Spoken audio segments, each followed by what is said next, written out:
Welcome back to the show, everyone. We're talking Saints. Cannot afford a letdown. What's next? Okay, this is a big game, and it's a big game because it's the only game the Patriots can play this week. Buffalo was last week. Tennessee is next week. They have to have complete 100% focus on the New Orleans Saints, nothing but the Saints, and that will be Mike Vrabel, I guarantee you, his big message to his team all week. He will hammer it home relentlessly. So, obviously, those are the key coaching points, so they don't get complacent, right, and read their own paper clippings, right? But the Saints have a very young defense. They have a quarterback in Spencer Rattler who just got his first win. They relied on multiple turnovers as they were playing at home. The Patriots should not have a problem with this team. They should not. But I wouldn't just roll my helmet out there and assume I'm going to win. Right. Like what we saw in the Superdome, okay, was a crowd that is finally revitalized. They got excited about the game against the Giants. They hadn't won there in almost a year. Mm-hmm. So I think that's a dangerous situation, and the only way to combat that is to not leave anything to doubt.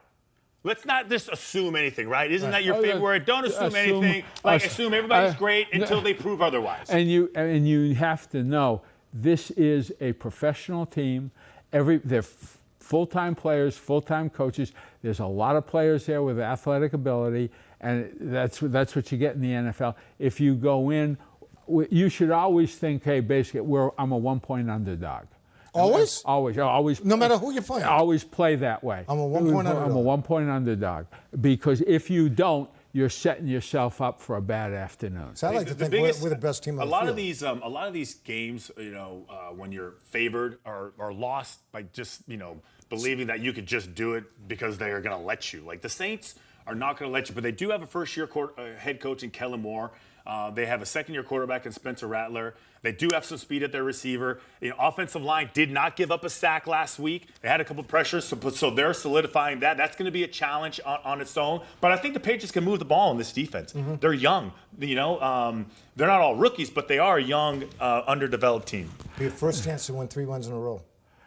Hey, listen, it's just about this week's game. Yeah. 1 week. He's not going to come out of his coaching mentality. You're not going to get him. I am not, because our fans deserve to know exactly what's important to win, and it's not just coach speak. It's what's important to win. All right, you heard it. Ancient Chinese saying. Put that one up on the board. I absolutely love it. All right, my friends, that's going to do it for this week's show. Burton Ernie, Talk Football with Fauria. Don't forget, we're on every Tuesday night at 9 o'clock on TV 38. And you can find us streaming on CBS News Boston and our YouTube channel as well. For Ernie Adams and Chris Fauria, I'm Steve Burton. We'll see you next week, everybody.